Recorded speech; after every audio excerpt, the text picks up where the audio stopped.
Hare Krishna, please accept my humble obeisances. All glories to Srila Prabhupada. Thank you for joining us live, and thank you for those of you who will be watching this recording later on. So today is the final part of this book, the seventh Gosvāmī, the life of Srila Bhaktivinoda Thakur. We've done 5 parts previously. They are all there, recording in the live tab of our personal channel. You can just see live. You go there, you'll see all the parts. The Seventh Gosvāmī, a very nice book compiled by Rupa Vilas Das, based on different biographies of Srila Bhaktivinoda Thakur and his own autobiography. So a very, very wonderful reading. It's mainly reading with all of you there. I'm not speaking much. I'm giving little commentaries here and there, little comments here and there, I mean to say, sharing a few verses, but it's mainly reading together. So this is going to be the last session, and we're going to be starting now after the Mangalacharana prayer.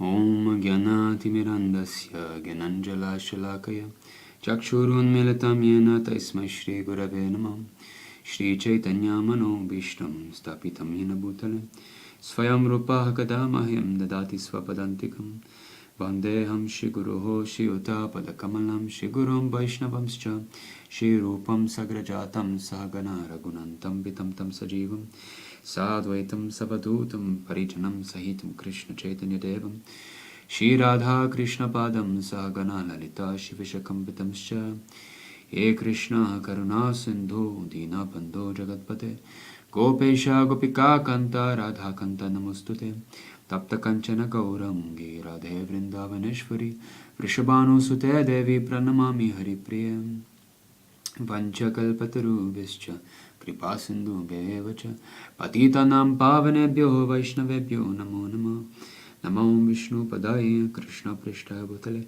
Shrimati Bhaktivedanta Swami Niti Namine Namaste Saraswati Devi Gauravani Pacharine Nirvishesha Shunyavadi Paschachade Shatarine Jai Shri Krishna Chaitanya Prabhu Nityananda Shri Advaita Gadadhar Shivasari Gaur Bhakta Vrindam Hare Krishna Krishna Krishna Hare Hare Hare Rama Rama Rama Hare Hare. Thank you very much for joining us in this final session. We're going to be reading the final pastimes of Srila Bhaktivinoda Thakur. Yesterday's session was especially reading many of the excerpts of the works that he wrote, and especially those that he wrote specifically for the Western world. So there's this book called Lord Chaitanya's Precepts, I forgot the exact name, which was sent to many universities throughout the world and other scholars. And one was sent to McGill University in Montreal, where I'm born, and one of the devotees got his hands on it while Srila Prabhupada was still dead. So if you type Chaitanya Mahaprabhu Life and Precepts, Bhaktivinoda Thakur, you will get that book. And we read a lot from that yesterday, and it was really wonderful the way that Srila Bhaktivinoda Thakur was very much aware of the Western mentality regarding Sanatana Dharma and deity worship. Yesterday there was a great excerpt about deity worship, and anyone who would like to introduce deity worship in the West, I would highly recommend that you go and read that, whether it is from the 7th Gosvāmī, but if you want to read the whole thing, find Chaitanya Mahaprabhu's Lives and Precepts and go to that section. It's very scholarly presented, and you can see that he's a transcendental genius. So thank you for all of you for joining. So we begin. Preaching and publishing until the last. During the rainy season of 1896, so that is the year Srila Prabhupada was born, that is the year that he sent that Chaitanya Mahaprabhu Life and Precepts throughout all over the world also. By that age now, he is, 52, now he is about 58 years old. At the request of the Maharaj of Tripura, who had earlier invited the Thakura to preach in his kingdom, the dauntless preachers spent several days preaching the Darjeeling and Karsiyam. In 1897, the Thakura traveled and preached in many villages and towns, such as Medinipur and Sauri. spreading Sri Chaitanya's message and delivering the people of Bengal from the darkness of materialism and atheistic philosophy. The Thakura experienced great spiritual bliss and satisfaction in his preaching efforts. And 1897 also saw the publication of the 5th chapter of Brahma Samhita, published and edited by him. 5th chapter, by the way, is all we have of the Brahma Samhita. It is said that there's 100 chapters. All we have is only the 5th. Published and edited by him, along with the original Sanskrit. Srila Jiva Goswami's Sanskrit commentary and Thakur Bhaktivinod's own Bengali introduction, Bengali prose translation, and Bengali commentary called Prakashini. The Thakura's association with the famous Shishir Kumar Ghosh has been documented by Paramananda Vidyaratna and in a scholarly book called Vaishnavism in Bengal by Dr. Ramakanta Chakravarti.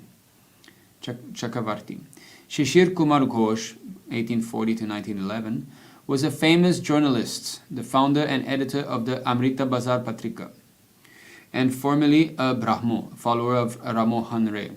So this Ramohan Ray, we read in the beginning of this book that he was mixing a lot of the Western ideologies and religious doctrines within Sanatana Dharma, and he was very much liked by the sort of new generation of young people in India. But he was a great speculator, and he was stressing on the impersonal aspect of the Lord. He had great respect and reverence for Srila Bhaktivinoda Thakur, having read some of his books, such as Sri Krishna Samhita. Being very attracted to the purity of the Thakura, he initiated a correspondence with him and came to consider the Thakura to be on the level of the 6 Goswamis. And in fact, he once wrote to him, "I have not seen the 6 Goswamis of Vrindavan, but I consider you to be the 7th Goswami." Yes, and this is actually the quotation of why this book is called the 7th Goswami. And I just realized that we forgot to say the prayer of Srila Bhaktivinoda Thakur before the reading, so I'll just read it now.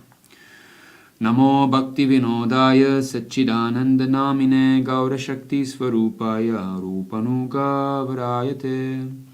I offer my respectful obeisances unto Satchidananda Bhaktivinod, who is transcendental energy of Chaitanya Mahaprabhu. He is a strict follower of the Goswamis, headed by Srila Rupa.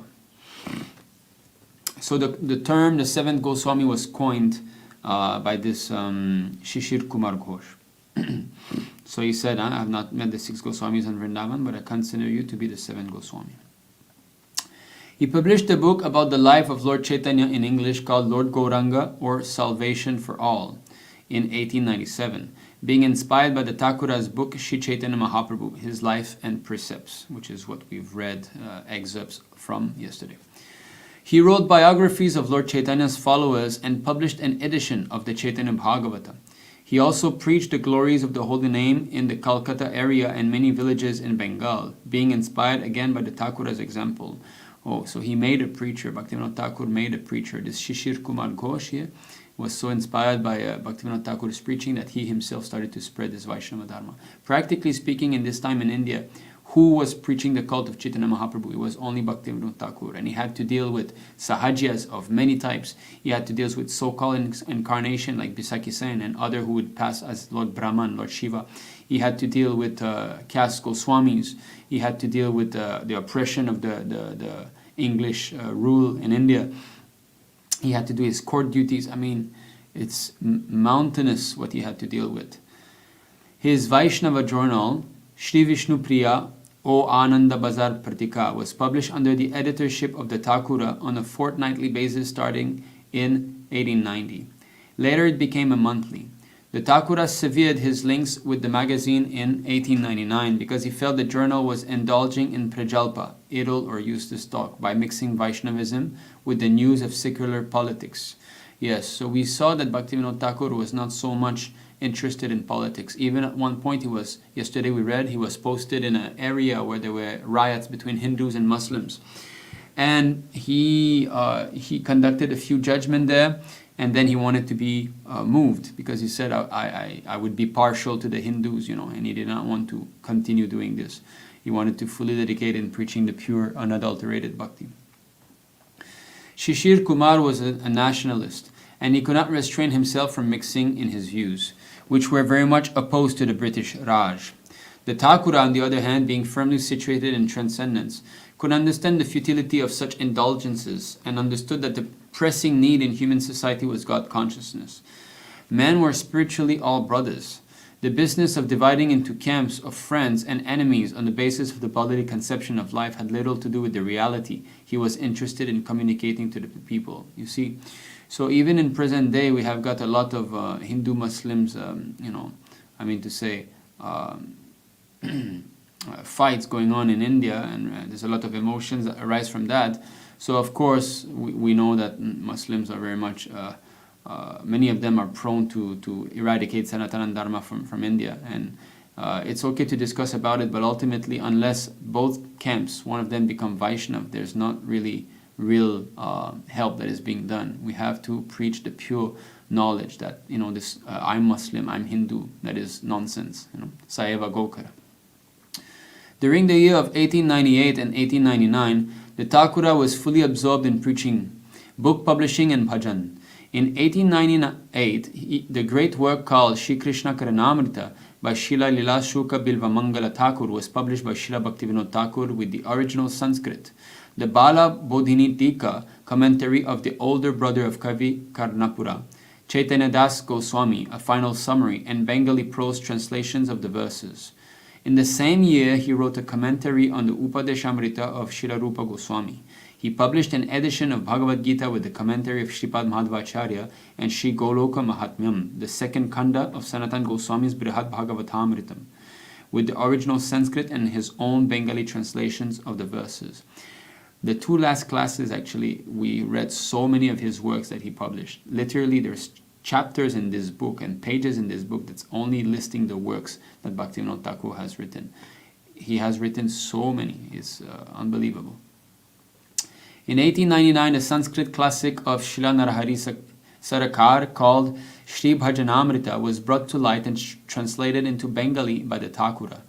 And in the same year, the highly elevated 168-verse work called Shri Navadvip Bhavataranga, which described the sights of Navadvip from the point of view of a fully realized soul, was presented. So many works that I never heard of. Of course, I'm not a Pandit or anything, but you see, this is interesting. All described from the point of view of a fully realized soul. These places are not described as geographical or historical entities of this world, but rather as Ishodhyana, or the transcendental garden of the Supreme Lord. In this work, the Thakura revealed that his Swarupa, his spiritual identity, was Kamala Manjari, the eternal assistant of Ananga Manjari. So he revealed it there. Just like Srila Prabhupada revealed in one of his, poem, that he is a cowherd boy, In his Shishi Radha Krishna Ganodesh Deepika, Srila Rupa Goswami explains that Ananga Manjari is one of the Vara, or supermost gopis, and sister of Tushrit Matiradharani. Wow. Lord Balaram's two wives were Shrimati Varuni Devi and Shrimati Revati Devi, and they appeared as wives of Lord Nityananda, as Shrimati Vasudha Devi and Shrimati Jahnavi Devi. This is explained in the Sri Gaura Ganodesha Deepika of Srila Kavi Karnapura. Kavi Karnapura. Both Vasudha Devi and Jahnavi Devi are considered to be incarnations of Ananga Manjari. Of course, this is very hard to understand because many times it is described that this personalities on earth is an incarnation of this devotee and that devotee. So sometimes there appears to be transcendental like mix of personalities. I'm not going to comment on this, but this is noticed. This means that Srila Bhaktivinoda Thakur is the eternal assistant of the eternal consort of Lord Nityananda. Thus, it becomes clear why Godrumadvip, and particularly Shvananda Sukhada Kunja, where Lord Nityananda inaugurated his preaching in Bengal, the marketplace of the holy name, was the especially dear site of worship for Thakur Bhaktivinoda. Bhakti Kuti and Svananda Sukhada Kunja. At the turn of the century, Srila Bhaktivinoda Thakur was inspired to return to Jagannath Puri, the site of the final pastimes of Sri Chaitanya Mahaprabhu. His son, Srila Bhaktisiddhanta Saraswati Thakur, who had recently been initiated by Srila Gaura Kishore Das Babaji, stayed there in his association as a Naishtikya Naishtika Brahmachari. He was performing bhajan in the renounced mood of his gurus at the Gandharvika Giridhari Matha, which was located just near the samadhi of Srila Haridas Thakur. In order to facilitate his son's worship, the Thakura had the temple repaired and cleaned daily, as has been described in the first volume of the series, A Ray of Vishnu. They gave lectures, and the Thakura established a place of bhajan a short distance from the ocean, also near the samadhi of Haridas Thakur, which he called Bhakti Kuti. Later, when there was severe controversy arising from the attempt of the Thakura and Saraswati Thakur to correct the deviations of Radharamana Charana Das Babaji, the Thakura instructed his son to perform his bhajan in Mayapur. I do not know if we're going to be reading about this now. Radharaman Charana Das Babaji. So there was some controversy. A devotee named Krishna Das Babaji, who later became the disciple of the Thakura, stayed in Puri as an assistant and became very dear to Srila Bhaktivinoda Thakur. He continued to serve him up to the last moment of the Thakura's life, and, feeling intense separation from his master, gave up his own life a year later.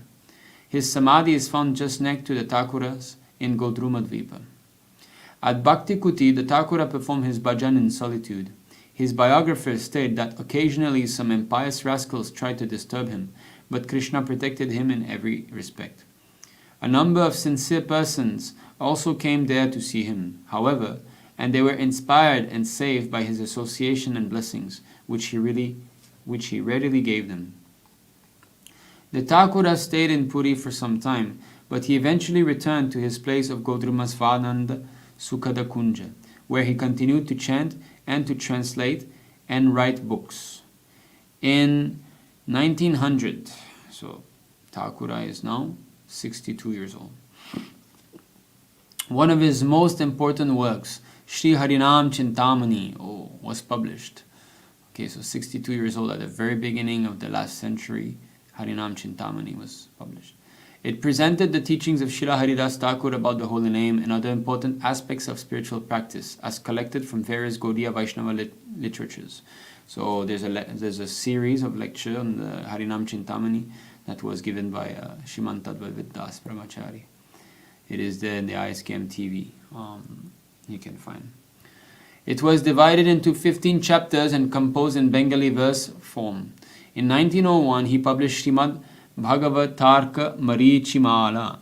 In this important book, the Thakura presents a study of the Srimad Bhagavatam in 20 chapters, arranging its principal verses so as to illustrate the divisions of Sambandha, the soul's relationship with God, Abhideya, the means for reviving that relationship, and Prayojana, the ultimate goal of life.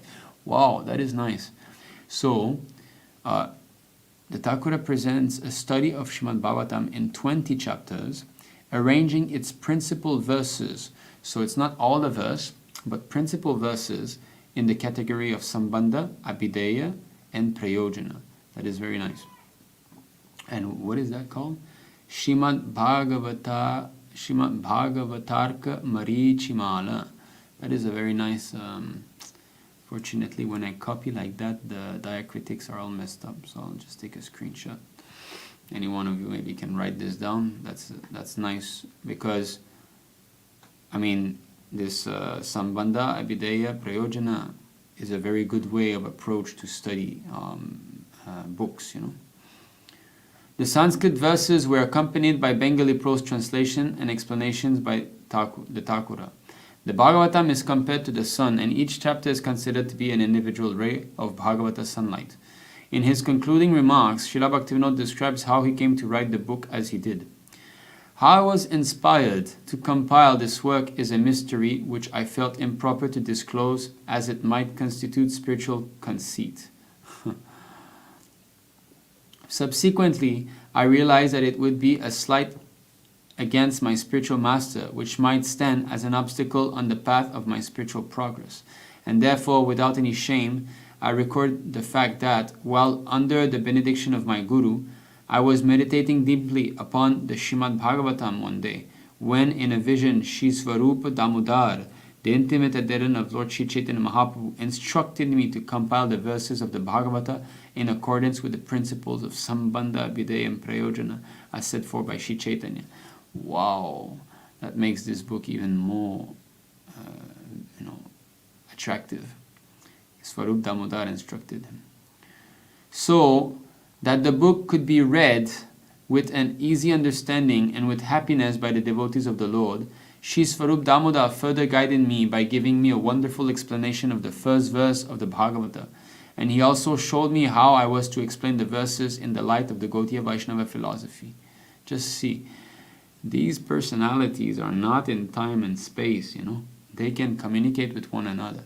Just like Bhaktisiddhanta Saraswati Thakur, he saw the Pancha Tattva and the 6 Goswamis like that. Srila Prabhupada, also there was Srila Rupa Goswami's Samadhi right outside, And they talk to each other eternally. In the same year, the Thakura published an edition of Padma Purana as well as the Sankalpa Kalpadruma by Srila Vishwanath Chakravarti Thakur with Bengali prose translations by Thakura Bhaktivinoda.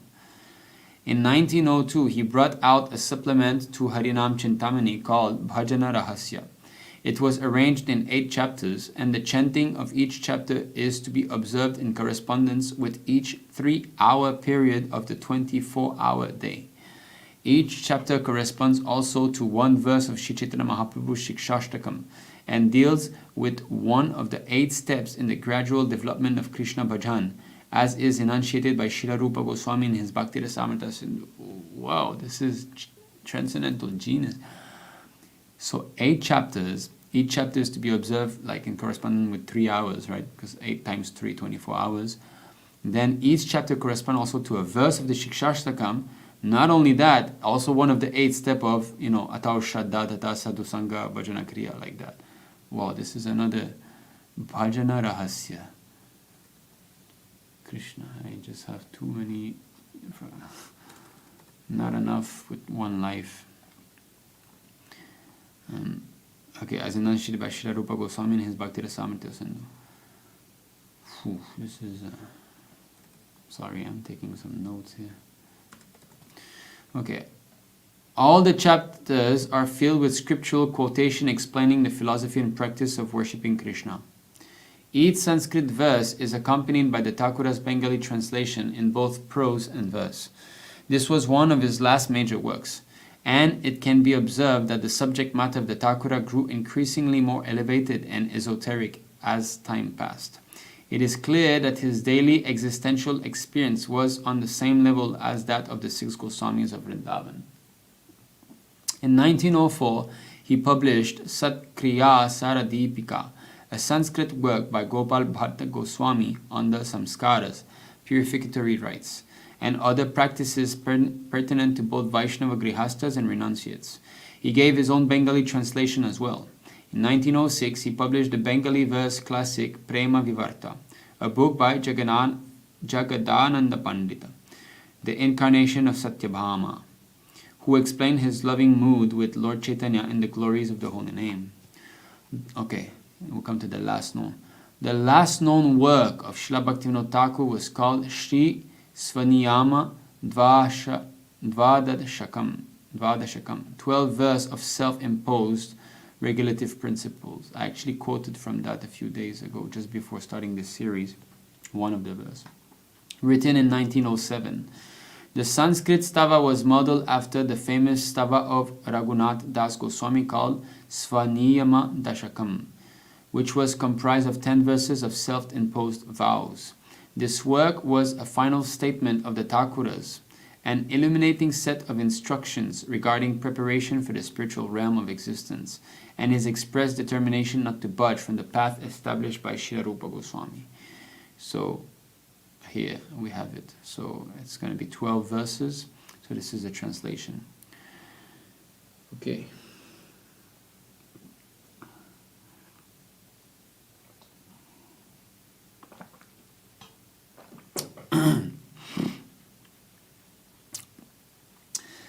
Birth after birth, let me be attached to the following, come what may. 1. To my spiritual master. 2. To Lord Shri Gauranga. 3. To the topics of pure devotional service as instructed by him. 4. To the holy places of pilgrimage, which are all blooming with sanctity due to his performance of pastimes therein. 5. To my Diksha mantra. 6. To the holy name of Sri Hari. 7. To the beloved associates of the Lord. 8. To the holy days associated with Lord Hari. 9. To those persons who follow in the footsteps of Srila Rupa Gosvāmī. And 10. To the scriptures enunciated by Srila Shukadev Goswami. 2. Within the forest of Vrinda, which is gloriously rich in the treasure of Madhuri Ras, Shri Krishna, the personification of spiritual mellows, gives transcendental bliss to Shri Radhika, who is the topmost manifestation of his divine potencies and the personified form of the supreme mellow of love and separation. The same Lord Krishna is identical to the son of Mother Sachi, who resides in Gauda Desha, Bengal, and teaches the process for rendering his own devotional service. May this Nandana be my supreme master birth after birth. 3. Let not renunciation be fit for my acceptance if it does not give rise to loving devotion, and let not knowledge appeal to me at all if it does not admit to the individuality of the Lord and the Jivas. I have no desire at all to practice the eightfold yoga process. None of these are productive of the happiness of serving Lord Hari, such as his confidential worship is. Therefore, let such abundant confidential service to Shri Radha Krishna be mine. 4. May I always dwell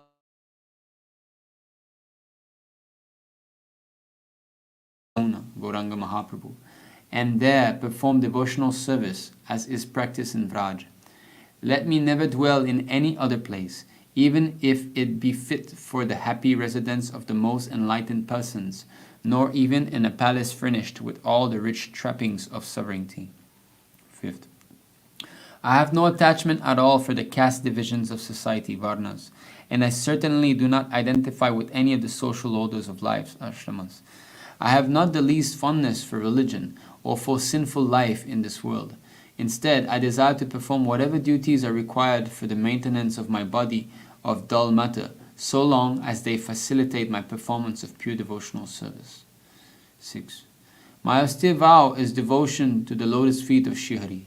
Thus I have chosen to cultivate the following in myself: great humility, simplicity, tolerance in all circumstances, respect for others, and compassion. Those transcendental activities alone are mine, which are recommended by devotees of the lotus feet of the Lord, and which are found described in books that are full of the imperishable character and pastimes of Sri Chaitanya. 7.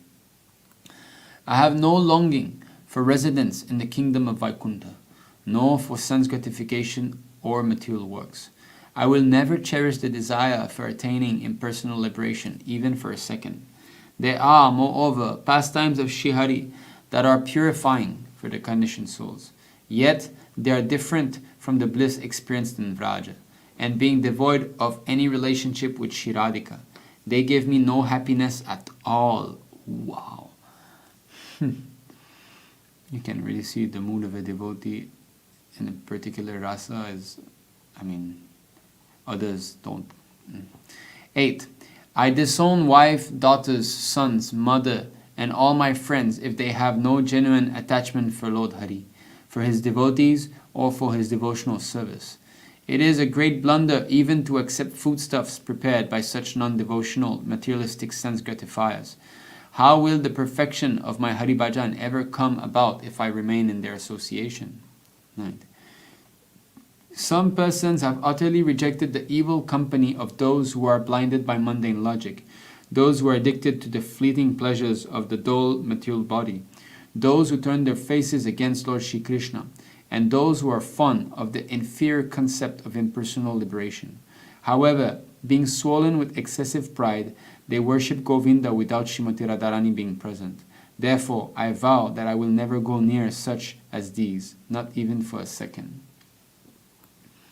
10. I shall pass my life eating only prasad, food, grains, and milk products, wearing only cloth that was offered to the deity, and using only utensils sanctified by the Lord's service. I will thus remain aloof from material sense gratification. living in a place sacred to Radha, worshipping the divine couple with a blissful mind. I will in time give up my body at the soles of the devotees' lotus feet, who are themselves serving the lotus feet of the divine couple. Daily I will take the nectar that has washed the feet of one who is expert at grasping the instructions of the son of Shachi, and who incessantly adores the most worshipable personality and the enjoyer of mellows with Krishna Srimati Radharani within the forest of Vraja. I will carry it on my head with a restrained mind, and drinking it with great bliss, I will then offer my prostrations unto him. My constitutional tendency is one of servitude to Lord Hari, and will be, a long time yet to come. Due to the deluding power of Mahamaya, however, I have fallen into the ocean of misery. I will rise above this world of suffering by daily following my self-imposed regulations with determination. May my only guide be the mercy of the Vaishnava, which destroys illusion. This Svaniyamad was written by someone about his personal mode of performing bhajan. Whosoever studies this stava with resolute faith, offering his mind unto the beautiful forms of the divine couple, assuredly attains his residence in Sri Vrajadham, and following behind his own Manjari Guru, he renders all kinds of service for the worship of Shri Radha Krishna. Jai Shri Bhaktivinoda Thakur ki Jai. So the last known work of Srila Bhaktivinoda Thakur. Though incapable of commenting on such topics with any degree of competence, the author feels compelled to at least state his appreciation of the valuable nectarian instructions and amazing blessings given by His Divine Grace Satchidananda Bhaktivinoda Thakur in the Shri Svaniyama Dvadashakam, his final message to this world. All glories to Shri Satchidananda Bhaktivinoda Thakur. Yet there is more to be told. The Thakura's son, Lalita Prasad Thakur, in his biographical notes, tells the story of Sir William Duke. In 1908, just 3 months before the Thakura adopted the order of Paramahamsa, one of his sons, who at that time was working at the Writers' Building in Calcutta, came home one day and informed his father that Sir William Duke, Chief Secretary of Bengal, was in Calcutta. The Thakura had previously worked with this gentleman as a magistrate. The next day, the Thakura made an appointment to meet him and went down to the Writers' Building. Sir William met him just outside the building and escorted him to his office with folded hands. "My dear Kedaranath," he said, "when you were district magistrate, I wanted to take you out of office. I thought that if there were many men as qualified as you in Bengal, then the English would have to leave." Sir William used to read the judgments that the Thakura passed in his court cases and was amazed at the great wisdom they reflected. On several occasions, he visited the Thakura at his home and observed how he was absorbed in his writing of Shri Chaitanya Shikshamrita. The Thakura's wife used to feed him a lunch of puri, luchi, and sweets whenever he came. He was astounded at the constant activity of the Thakura. He then admitted that he had considered the Thakura's extraordinary abilities a threat to British control, but now he begged the Thakura's forgiveness. The English custom was then when a man grows old, he would approach everyone he had ever offended and beg their pardon, so that he could pass away peacefully.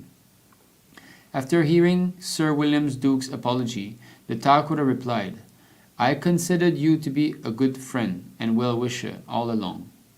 The Thakura admitted later to being astonished that this man had wanted to do him harm, but he was so pleased by his repentant attitude that he gave him all his blessings. Well, all his blessings, he forgave him. All of the blessings of a pure devotee are much more than that. Acceptance of Babaji Vesha. Sundarananda Vidyavinod has described how Srila Bhaktivinoda Thakur gave up household life and accepted initiation into the renounced order from Srila Gaura Kishore Das Babaji Maharaj.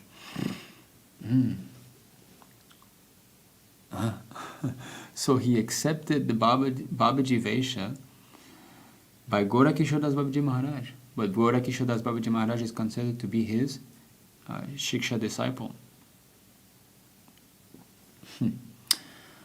One day in 1908, the Thakura followed the Babaji as he went from the Thakura's house in Godrumadweep to the boat Ghata, where he would cross the Ganges and go to Navadvip. As he followed him, the Thakura repeatedly asked him to give him initiation into the renounced order of life as a Babaji. Gorakishore Das Babaji felt that he was very fallen and unqualified, seeing the Thakura as his spiritual master, and thus, with great humility, he refused to become the Thakura's Vaishya Guru. Soon after this, the Babaji, by mystic intuition, could understand that the Thakura was very determined and was coming to Navadvip to ask him again. In order to avoid him, the elderly Babaji went to the house of a prostitute near a marketplace in Navadvip and sat on her veranda for a while. He reasoned that if he had gone anywhere else, including the Ganges, he would have been discovered by the Thakura. But he would never be found in the house of a prostitute, for the Thakura would never enter such a place. Gorakishore Das Babaji Maharaj, he also used to go near bathrooms, to chant Hare Krishna so that people would leave him alone. Meanwhile, the Thakura, not finding Babaji Maharaj, could understand his uneasiness, and so he returned to Godruma. Babaji Maharaj then came out of hiding and went to the Radharamana gardens, where he began to laugh uproariously. When questioned by a devotee who was present as to why he was laughing so much, he replied, "Today I have outwitted Kedaranath Babu. I sat in the Mataji's house over there, and not being able to find me, Kedaranath Babu returned home." A few days later, the Thakura sent one of his sons to Navadvip to bring Babaji Maharaj to Svananda Sukhada Kunja. The Babaji agreed to come, and after a few days' stay, he consented to initiate the Thakura as a Babaji. According to Gorakishore Das Babaji Maharaj's direction, the Thakura, in his presence, put on the old loincloth and Bahir Vasa, a begging apron, of Srila Jagannath Das Babaji, his Shiksha Guru. Okay, so Gorakishore Das Babaji asked Bhaktivinoda to take Jagannath Das Babaji's old Bahir Vasa, who had departed from the world some years earlier. Okay. By his verbal consent and his physical presence as a witness, Srila Gorakishore Das Babaji Maharaj became the Vaishya Guru of Thakur Bhaktivinoda. Srila Bhaktivinoda Thakur followed the example of Srila Sanatana Gosvāmī, who took the renounced order of life in the presence and with the consent of Lord Chaitanya by putting on the old white cloth of Tapan Mishra. In this way, everything was done wonderfully, following the historical Gaudiya Vaishnava precedent. After this, the Thakura continued his chanting and writing, sometimes living in Godrumadweep and sometimes in Calcutta at the Bhakti Bhavan. So he took Babaji Vaishya.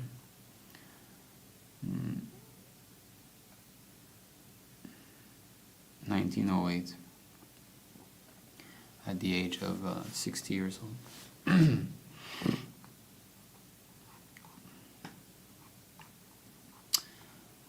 Last days. After taking to the renounced order of life, the Thakura accepted some disciples, and one of them, Krishnadas Babaji, continued to serve him as he had in Jagannath Puri. Feeling a strong desire to be fully absorbed in the spiritual plane, the Thakura shut himself up in Bhakti Bhavan in the year 1910, so that he could remain uninterruptedly engaged in the divine service of Shri Radha and Krishna. Feigning paralysis before the eyes of common people, he entered into a state of total samadhi, spiritual trance. On June 23, 1914, the sun began its southern course.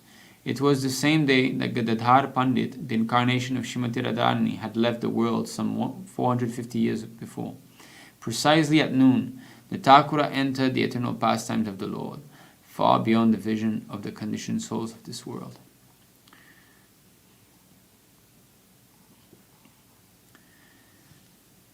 The Thakura's Samadhi ceremony was delayed until the sun began its northern course. At that time, his last remains, his ashes, were taken from the Bhakti Bhavan and brought to his home in Godrumadweep. There they were placed in a silver urn and buried in the midst of a huge kirtan and festival held in his honor by his disciples and friends. Hundreds took part, and his direct presence was experienced by everyone. Truly, the Thakura's great stanza, composed in glorification of Srila Haridas Thakur, applies to him. He reasons ill who tells that Vaishnavas die, when thou art living still in sound. The Vaishnavas die to live, and living try to spread the holy name, a holy life around. So, this is the closing pastimes of Srila Bhaktivinoda Thakur.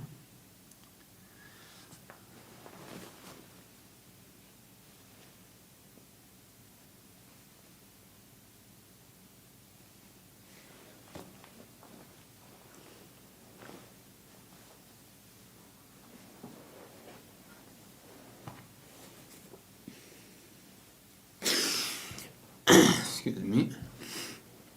It's just very inspiring the way that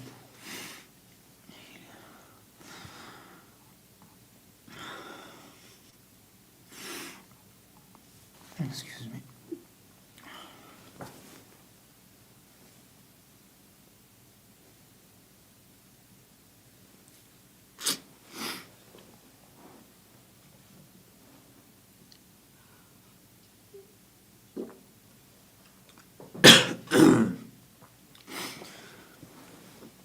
Summary of life and qualities.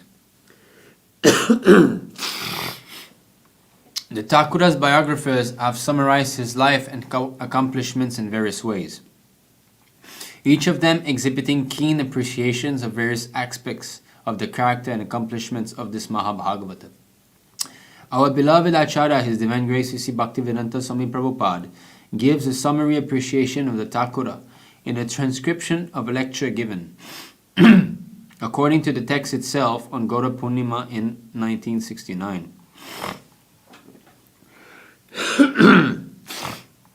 It was the desire of Bhaktivinoda Thakur to spread the life and precepts of Lord Chaitanya in the Western countries. So with this in view of publishing the book Sri Chaitanya Mahaprabhu, His Life and Precepts, he sent copies to various universities, libraries, and one of the copies was found in the McGill University in Montreal. After 72 years, this book was found in the library by one of our students, and he brought it to me. So that was Kirtanananda Maharaj who stole it from the library. From a materialistic point of view, I was born in a different family, and Bhaktivinoda Thakur belonged to a different family, and my spiritual master, Bhaktisiddhanta Sarasvati Thakur, happened to be the fifth son of Bhaktivinoda Thakur. Although at home, Bhaktivinoda Thakur was actually the spiritual master of my spiritual master, still he recommended Bhaktisiddhanta Sarasvati Thakur, when he was a young man about 18 years old, that you go to Gaura Kishore Das Babaji and become initiated by him. Bhaktivinoda Thakur was a magistrate, and my Guru Maharaj belonged to a very respectable family, so he narrated the story before us. When he was recommended to be initiated by Gaura Kishore Babaji Maharaj, this Gaura Kishore Babaji Maharaj used to respect Bhaktivinoda Thakur as his guide. Therefore, we take it that in our disciplic succession, that Bhaktivinoda Thakur guided Gaura Kishore Babaji Maharaj, and Gaura Kishore Das Babaji Maharaj initiated my spiritual master. Therefore, Bhaktivinoda Thakur is accepted as the spiritual master of the spiritual master of my spiritual master. He is in the fourth generation, Grand Man Spiritual Master. So Prabhupada is explaining here how the subtlety of this basically Shiksha Guru Parampara is seen, you see.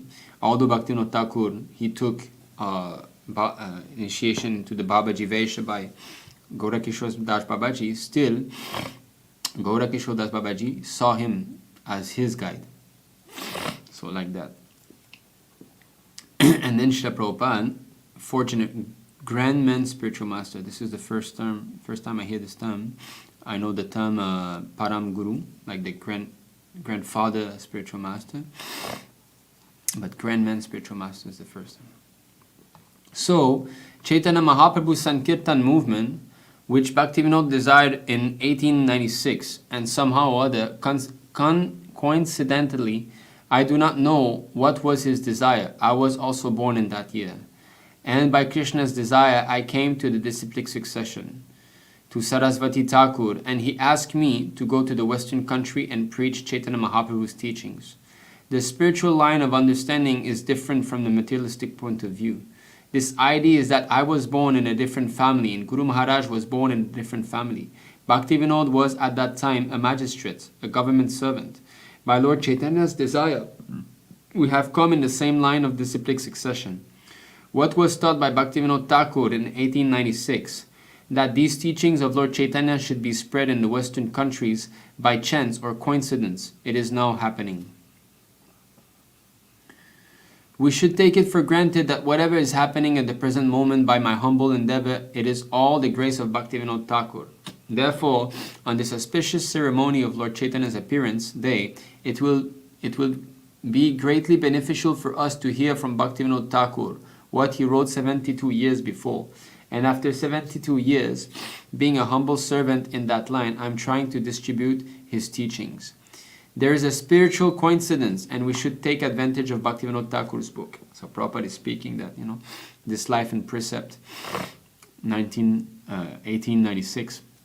Prabhupada's born also. So basically, I think Prabhupada was going to read from that book on that Gora Purnima day. Which year was that? Which Gora Purnima was this? 1969 Gora Purnima.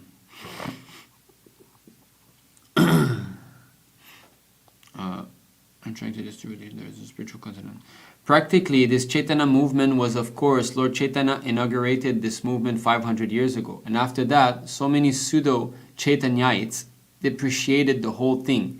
But the Chaitanya movement in its pure form, as it is, was restarted by Bhaktivinoda Thakur. Yeah. We should take it that Bhaktivinoda Thakur was the origin of the Krishna consciousness movement in its pure form. Bhaktivinoda wrote almost 100 books. Well, I don't know why they put almost here. Prabhupada didn't say almost. Bhaktivinoda wrote 100 books. Maybe some are not recorded too. Just imagine, he was a very responsible officer, a magistrate, and he was grihastha.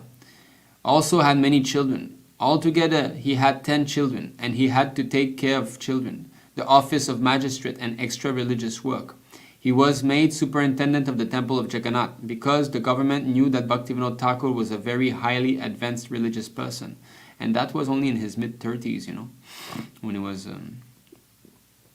Whenever there was some religious question, he was consulted, in spite of all his responsibilities, as officer or as family man with so many children. He executed his family life very nicely, or else he could not have produced a child such as Bhaktisiddhanta Sarasvati Thakur. At the same time, he served the Supreme Lord in so many ways. That is the beauty.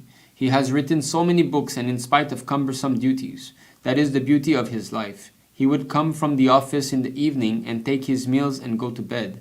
That was his program. And he'd sleep from 8 to 12 at night, 4 hours, and then get up and write books until morning. That was his program. In this way, he wrote hundreds of books, some published, some in the course of being published. All this became possible because he was a sincere, faithful servant. To write so many books with so many responsibilities for an ordinary magistrate is not possible. But because he was sincere, he got the strength from the Supreme Lord. One does not need to seek strength separate from the Supreme Lord. But if you are sincere, the Supreme will give you sufficient strength. Actually, Bhaktivinoda Thakur brought my Guru Maharaj to this world to be his son. He prayed to Lord Chaitanya that your preaching and teachings have been so much depreciated. It is not in my power to correct them. He prayed to Lord Chaitanya, and after his prayer, Lord Chaitanya sent my Guru Maharaj as his son. And he took up the matter very seriously. So, this delightful summary of the Thakur's life by Srila Prabhupada certifies a very important point for our understanding, that the pure cult of Sri Chaitanya Mahaprabhu had been lost for all practical purposes, and that Srila Bhaktivinoda Thakur re-established the whole thing almost single-handedly. Yeah, this is, actually I did not really know that prior to reading this book, to see that everything he went through single-handedly re-establishing the Sankirtana movement in its pure form. Even he, those of you who've missed the previous sessions, Bhaktivinoda Thakur, he wanted to get the Chaitanya Charitamrita. It took him 8 years. In 1860, he wanted to get it. He got it only in 1868 because it was so hard to find a manuscript. After reading the CC twice, he was still thinking, yes, Chaitanya Mahaprabhu is the Supreme Lord, but why is he praising the pastimes of Krishna with the gopis? He was still bewildered. I mean, of course, externally. So that means the pollution that was there in India at that time when it came to understanding Krishna's intimate pastimes was so great. And it's only after the Thakura read the commentary of Sridhar Swami on the Bhagavatam that then he understood, So even he was affected, was to speak of the rest of the civilization. So he had to, show the proper siddhanta of the Bhagavatam to the whole of India. He also points out that it was the desire of Thakura Bhaktivinoda that the Krishna consciousness movement would spread all over the world. He thus credits this desire of the Thakura and Lord Chaitanya as resulting in the appearance of Srila Saraswati Thakur and Prabhupada's own subsequent linking with the line of disciplic succession. Thus, the International Society for Krishna Consciousness is a result of the desire and grace of Srila Bhaktivinoda Thakur, as substantiated by Srila Prabhupada in the above statements. Prabhupada also put special stress on how the Thakura was given empowerment or strength by the Lord to write transcendental literatures for the benefit of the world. We see how Srila Prabhupada also followed wonderfully in this line, executing the austerities of early rising for the composition of transcendental literature. He poignantly states with respect to the Thakura's literature accomplishments that he accomplished so much despite cumbersome duties, and that this was the beauty of his life. In the biography of Srila Bhaktisiddhanta Saraswati Thakur written by Bhakti Kusum Shraman Maharaj, he identifies 3 major areas of the Thakura's achievements. First, his books and writings in various languages dealing with the science of Krishna consciousness as found in the teachings of Sri Chaitanya Mahaprabhu and the revealed scriptures. Second, the discovery of the Lord's actual birthplace. Third, the innovations he introduced for the purpose of preaching the teaching of Lord Chaitanya and the 6th Gosvāmī throughout the world. Beyond this, the Thakura established the deities of Lord Chaitanya and Srimati Vaishnupriya at Mayapur and in Godrumadweep, his place of bhajan. He established and worshipped the deities of Gaura Gadadhar. And the place of Lord Chaitanya's appearance day. So he discovered, right? He had the vision. And he studied so many texts and all. And he went there, then he brought, of course, Jagannath Das Babaji Maharaj, who saw the birthplace and started to jump in ecstasy. And when they dug there to do the temple, the Yoga Pita, right? They found a murti of Vishnu there, and he saw that this was the Vishnu murti that was worshipped by Sri Chaitanya Mahaprabhu's parents. He also personally preached about pure Krishna Bhakti, and his activities demonstrated his limitless enthusiasm and determination for broadcasting Vaishnava Dharma. These characteristics are all indications of his being an eternal associate of Sri Chaitanya Mahaprabhu. The Thakura was dedicated to the principle of truth from his childhood. His firm sense of responsibility in carrying out his duties, his ideal example of householder life, his eagerness to spend every moment possible cultivating and studying the science of Krishna consciousness, his punishing of the so-called avatara, Bisaki Sen, despite severe opposition. Bisaki Sen, Bhaktivinoda Thakur at that age, he was only 35 when he chastised him. He came with about 60 policemen in the dead of night in front of Bisaki Sen with all of his disciples. And Bisaki Sen became furious. There was fire coming out of his hair and his eyes. He had great mystic power. All the policemen were scared to death to arrest him. But Bhaktivinoda Thakur stood his ground and he said, "You think you're scaring me with your little, I come on behalf of the Supreme Lord," and so on. So he arrested. Just imagine the guts that he had. Would you go in the dead of night in a forest to arrest a yogi who's got some fire coming out? I wouldn't, but pure devotee. Despite severe opposition, his checking the murderous activities of the Kanjar thieves in Vrindavan, yes, his association with and affection for those who were dedicated to the worship of Krishna, and his visiting of various villages for spreading the message of Lord Gauranga both before and after his government retirement. All of these examples were meant for the edification and inspiration of all sincere and intelligent persons. In the Chaitanya Charitamrita Madhya Lila, 22nd chapter, verse 75, Lord Chaitanya tells Srila Sanatana Gosvāmī, Sarva Mahaguna Gana Vaishnava Sharire, Krishna Bhakta Krishnera Guna Sakalij Sanchare. A Vaishnava is one who has developed all good transcendental qualities. All the good qualities of Krishna gradually develop in Krishna's devotee. Srila Bhaktivinoda Thakur was the personification of this verse. The 26 qualities of a pure Vaishnava are mentioned in the same chapter of Madhya Lila cited above, text 78-80. Kripalu Akrita Droha Satyasara Sama Nidosha Vadanya Mridu Shuchi Akinchana Sarvopakaraka Shanta Krishnaika Sharana Akama Aniha Stira Vijita Shadguna Mitabhuk Apramatta Manad Amani Gambhira Karuna Maitra Kavi Daksha Mauni. Devotees are always merciful, humble, truthful, equal to all, faultless, magnanimous, mild and clean. They are without material possessions and they perform welfare work for everyone. They are peaceful, surrendered to Krishna and desireless. They are indifferent to material acquisitions and are fixed in devotional service. They completely control the 6 bad qualities, lust, anger, greed, and so forth. They eat only as much as required, and they are not inebriated.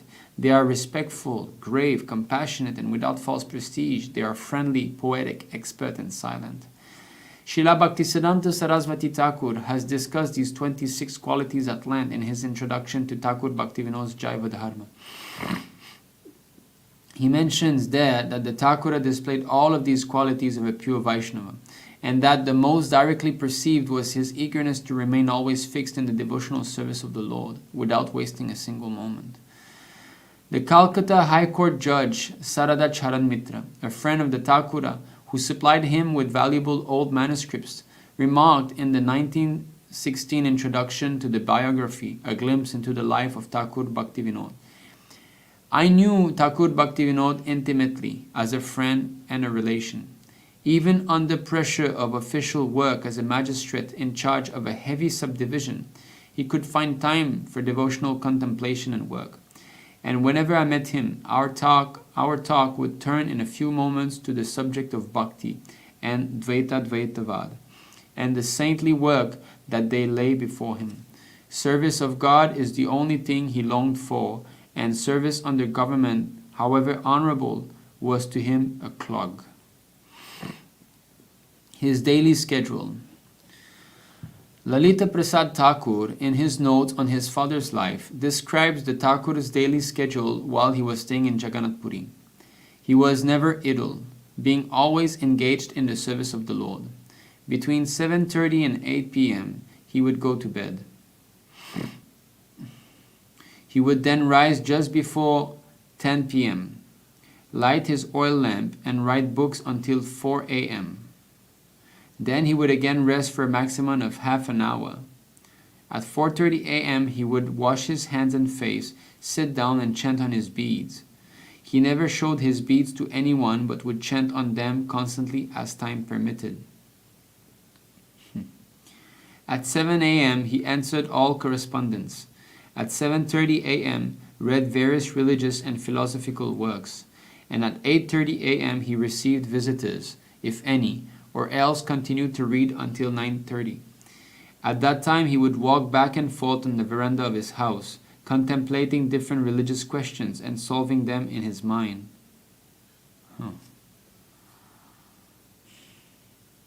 Sometimes he would solve them aloud as if preaching to some unseen guests.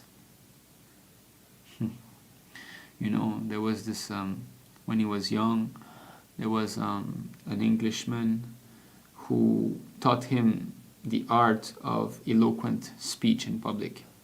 And he told him that the Englishman spoke that when I practice my ways of speech, I would speak to the field, a field of,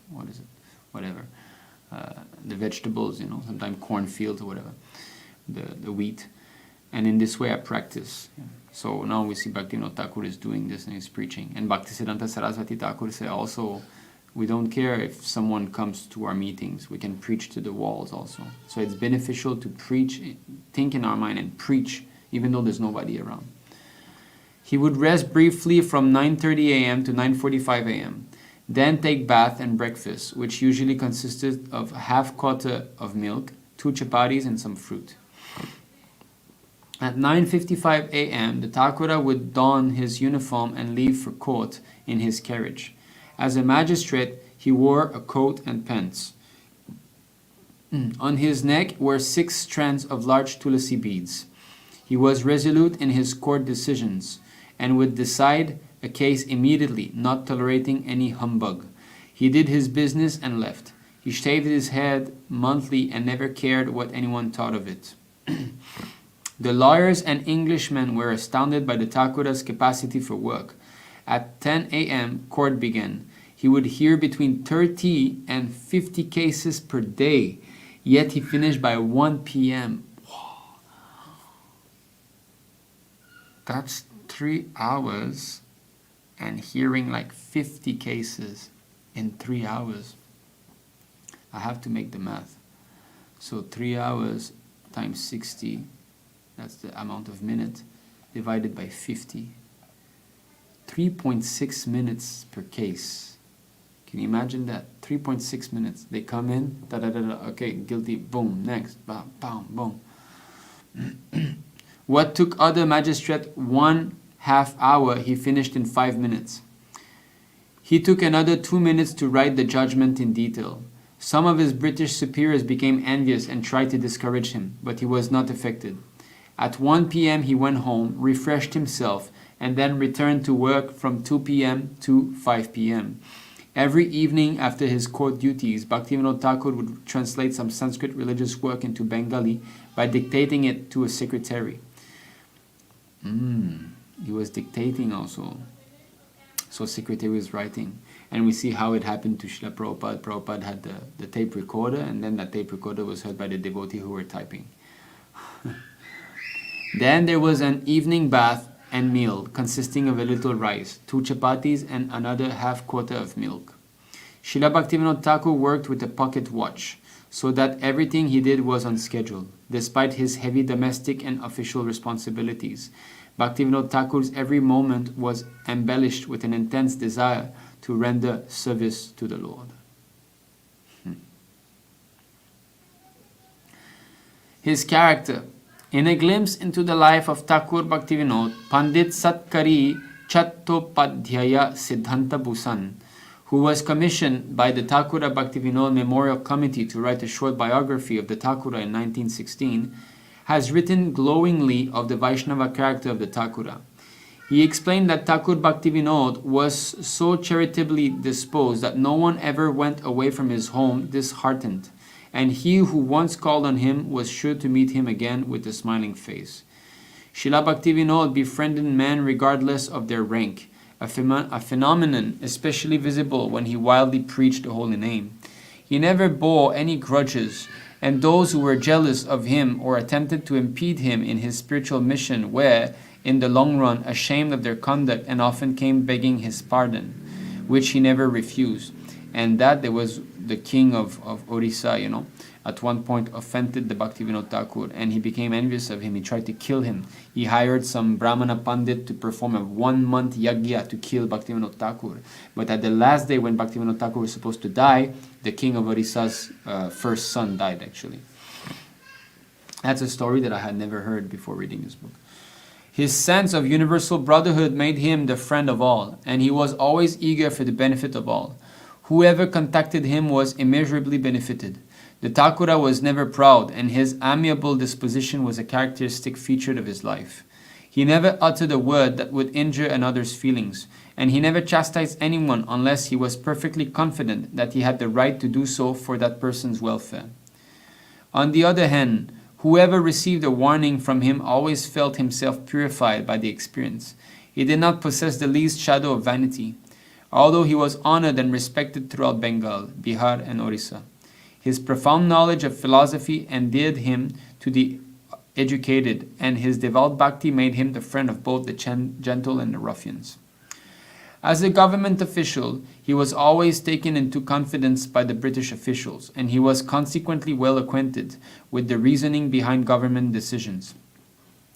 He had witnessed the hard days of the Great Mutiny, and while he was in office, he assisted in quelling many disturbances. The biographer writes, his administrative ability was marked even by the ruling chief of Tippera, His Highness Maharaj Brichandra Manikya Bahadur, and his son, H. Maharaj Radha Kishore Varma Manikya Bahadur. Always esteemed his counsels and respected him as a friend and an honorary advisor of the state.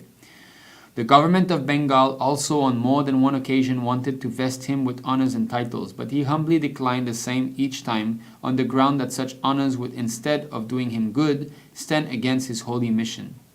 Even so late as 1897, when the plague raged furiously in the heart of Calcutta, his advice was valued and adopted by Sir John Woodburn.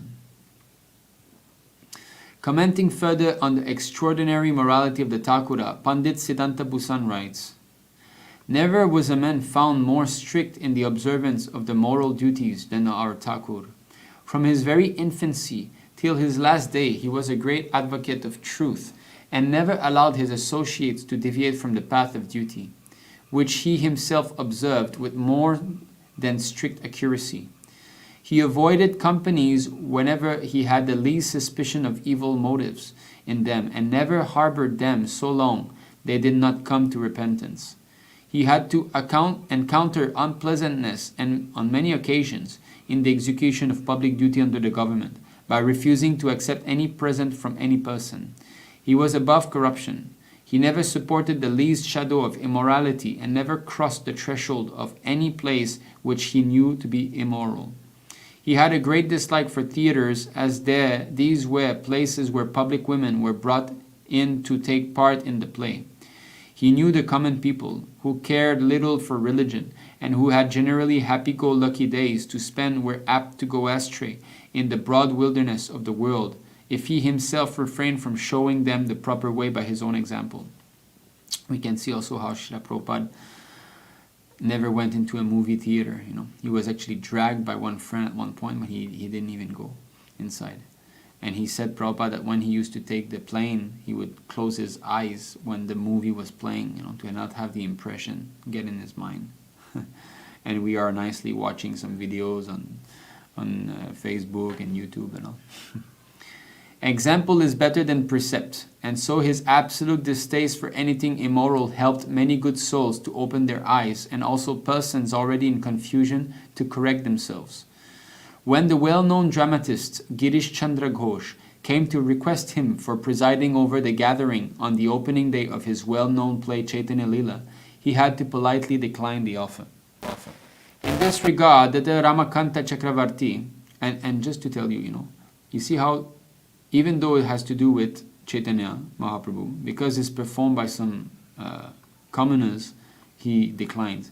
And now we have these nonsense people going to some Karmi's wedding. There was this wedding of this very rich Indian man, and who is it that went? That nonsense so-called brahmachari who speaks all Mayavad nonsense. He went there. Anyway. In this regard, Dr. Ramakanta Chakravarti explains that a Calcutta stage artist and demi-monde, a woman with a scandalous reputation, named Srimati Binodini, was to play the role of Lord Chaitanya. The famous priest of Kali, Ramakrishna, attended as the guest of honor instead. Although the play was very popular and well received, we see that the Thakura would not lend his dignity and authority to such a mundane presentation. Pandit Siddhanta Bhusan continues, he was a complete abstainer and a perfect teetotaler, and never chewed even a beetle. The word debt was, as it were, unknown to him, and he was very prompt in making payments. He was always true to his word, and punctuality was at all times specially observed in him. The Thakura was always courageous and acted for the welfare of everyone. He kept his personal needs to a bare minimum and led the simplest of lives, avoiding the indulgences of worldly men. Jai Shri Bhaktivinoda Thakur. His writing. Bhaktivinoda Thakur was an expert linguist, conversant with English, Urdu, Persian, Oriya, Bengali, and Sanskrit. He had a taste for history and a keen mind for research. He was a voracious reader of the Puranas and other Vedic texts, as well as the writings of numerous ancient and modern European authors. He could cite passages from scriptures such as the Bible and the Quran on appropriate occasions. His habit was to uncover every facet of whatever subject matter he examined, and this thoroughness of endeavor never faltered. He was above all a self-realized soul, whose numerous writings will inspire people for centuries to come. From the age of 12, when he wrote Harikatha and Shumbha Nishumbha Yuddha, until his final days, his pen was never idle. Starting to write at 12 years old, Srila Bhaktivinoda Thakur's disciple, Shri Bhakti Pradip Tirtha, has written in his book Thakur Bhaktivinod. His writings have made the sacred teachings of Sri Chaitanya Mahaprabhu fully available to every modern reader, and in a form which carries irresistible conviction and devotion. For this reason, the works of Thakur Bhaktivinod require to be translated into all the languages of the world. The Thakur has written in a comparative manner so as to bring the teachings of Sri Chaitanya Mahaprabhu into relationship with almost every school of thought prevalent in the world. And his writings give us the full revelation of spirit and divinity to the fullest measure that is possible to be conveyed by the instrument of human speech. The Thakura composed hundreds of poems and songs, combining the deep, transcendental emotions of their author with the wealth of Vaishnava philosophy. The world has inherited from him many wonderful books on Lord Chaitanya's teachings. At every step of his life, the Thakura displayed a transparent godliness, a godliness evident in every page of his books. In his books, he has clearly delineated the distinction between genuine transcendentalists and pretenders in order to thwart the pseudo-devotees who dress as Vaishnavas with the aim of filling their stomachs and indulging their senses. His clear signaling of this difference between genuine Vaishnavas and bogus pretenders, also a theme of his son, Srila Saraswati Thakur, and his son's guru, Srila Gaura Kishore Das Babaji, awakened the intelligentsia of India, who had become cynical due to the so-called spiritualists, and caused them to appreciate the beauty of Lord Chaitanya's precepts.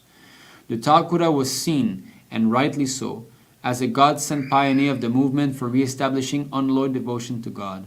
For he exhibited the real meaning of Lord Chaitanya's doctrines by his preaching and exemplary behavior. He always stressed that the jiva cannot realize his spiritual nature unless he wholeheartedly surrenders himself to an authentic spiritual master for guidance. He taught true renunciation by engaging all that he possessed in the service of Krishna. He radically opposed the bogus caste system, which judged a person worth by his birth. With full scriptural support, he insisted that one's social position is to be determined by guna and karma, by one's quality and work. He vigorously denounced the doctrines of salvationists and elevationists for their being against the principle of pure devotion. He thereby made significant inroads toward the reformation of the materialistic mentality of many of his countrymen.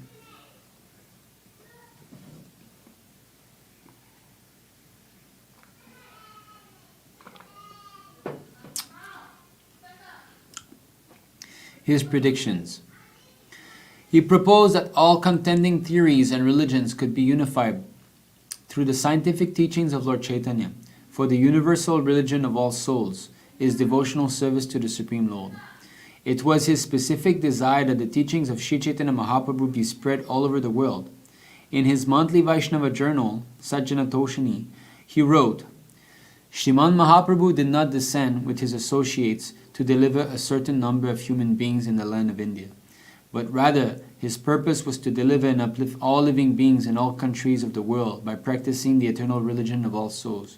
He quoted from the Chaitanya Bhagavatam, Prithivi Parjanta Chatahache Desha Gram, Sarvatra Sanchara Hoibek More Nam. My name will be preached in all the countries and towns that exist throughout the world. He then prayerfully invoked the Lord and expressed this heartfelt desire. There are many kinds of religion in the world, and among all them, the highest development of religion is the congregational chanting of the Supreme Lord's divine names. Of this there is no doubt. Alas, when will that day come when all greatly fortunate souls in countries such as England, France, Russia, Prussia, and America will take up banners, kettle drums, mridangas, and kartals, and thus cause the ecstatic waves of Harinam Kirtan and the singing of Sri Chaitanya Mahaprabhu's holy name to rise in the streets of their towns and cities? Oh, when will that day come, when pure transcendental Vaishnava Prema will be the only religion of all souls, and all tiny sectarian religions will meet in the unlimited and universal religion of Vaishnavisms, as rivers merge into the great ocean? Oh, when will that day come? Advaita Acharya invoked the descent of Sri Chaitanya Mahaprabhu for the salvation of the souls of this age, and along with Sri Chaitanya Mahaprabhu, the Kali Yuga avatar, who is forever prepared to distribute his mercy, descended the holy name of Krishna. In the same way, the great eternal associates of the Lord have descended to keep the mercy of the great current of Kirtan flowing strongly. The earnest entreaties of those great souls who invoke the mercy of the Lord with every breath bring inconceivable shelter to those lost in the darkness of material existence. When Srila Vasudev Dutt Thakur offered to accept all the sins of all the souls in the universe if they could be delivered by the Lord, Sri Chaitanya told him, "Whatever a pure devotee wants from his master, Lord Krishna doubtlessly grants, because he has no other duty other than to fulfill the desire of his devotee. If you desire the deliverance of all living entities within the universe, then all of them can be delivered, even without your undergoing the tribulations of sinful activities. Krishna is not incapable, for he has all potencies. Why would he induce you to suffer the sinful reactions of other living entities? Whosoever's welfare you desire immediately becomes a Vaishnava, and Krishna delivers all Vaishnavas from the reactions of their past sinful activities. Because of your honest desire, all living entities within the universe will be delivered, for Krishna does not have to do anything to deliver all the living entities of the universe." Chaitanya Charitamrita Madhya chapter 15, 165 to 171. In answer to the prayers of Srila Satchidananda Bhaktivinoda Thakur, the great personifications of compassion and mercy, Srila Bhaktisiddhanta Saraswati Thakur and Srila A.C. Bhaktivedanta Swami Prabhupada came to fulfill his desires by the power of his pure desires and the identical pure desires of his son and his son's disciples, as well as the desire of all the pure devotees, pure followers of the Lord. The universe will surely be delivered. Billions of souls will go back to Godhead by the mercy of these pure Vaishnavas. Such is the power of one who is as good as God. Yes, the empowerment of the pure devotees of the Lord to deliver others. So anyway, this is the end. I will not be reading all the appendices. There's many excerpts from Srila Prabhupada's letters. If you would like to read, you can simply type on Google the 7 Gosvāmī PDF. You will find this. So these are all different places where Prabhupada speaks of Bhaktivinoda Thakur. And then there's excerpts from the books of His Divine Grace C.C. Bhaktivedanta Swami Prabhupada about Bhaktivinoda Thakur. So first is the classes, then is excerpts from his books. You can go and read if you want. There's a lot of... he spoke about him in many places. Then the literary works of Thakur Bhaktivinoda, this is the list. 1849, you know. You can see how much he wrote. Each year is like a paragraph. You know. It describes here. It describes. This is very valuable. That each work is explained. Wow, it doesn't end. Then a glossary. So this is all only the meaning of the words like that. Yes. So this is it. So thank you so much for having joined us. It was very nice reading 6 days straight. I thought it would be shorter, but it was nice. So thank you for all of you who have been very constant, especially. I know that Jani Prabhu must have watched maybe all of the series. Sami Prabhu also. Anandini Mataji, I believe that she also watched most of them. This is my mother. Wrote Haribol. I don't think she understands English very well. I grew up speaking French. So, okay, thank you so much. Thank you very much for having attended. This is the shortest session so far as we are finishing. I would just like to read one more time the prayer of Srila Bhaktivinoda. Namo Bhaktivinodaya Satchidananda Namine Gaura Shakti Swarupaya Rupanuga Swarayate. So thank you very much. I hope you have appreciated our little endeavor to read this work.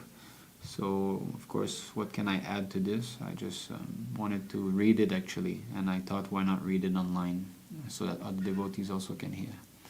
So thank you very much, and we'll see you in the next live broadcast. We are trying to revive the Krishna Conscious Taboo series, so pray for us that we can do so. Vanchakalpatarubhyascha kripa sindhubhyeva cha patitanam pavanebhyo vaishnavebhyo namo namah. Anantakoti Vaishnavanda ki jai, Srila Prabhupada ki jai, Gopramanande. Thank you very much. Hare Krishna. Hari Hari Bol.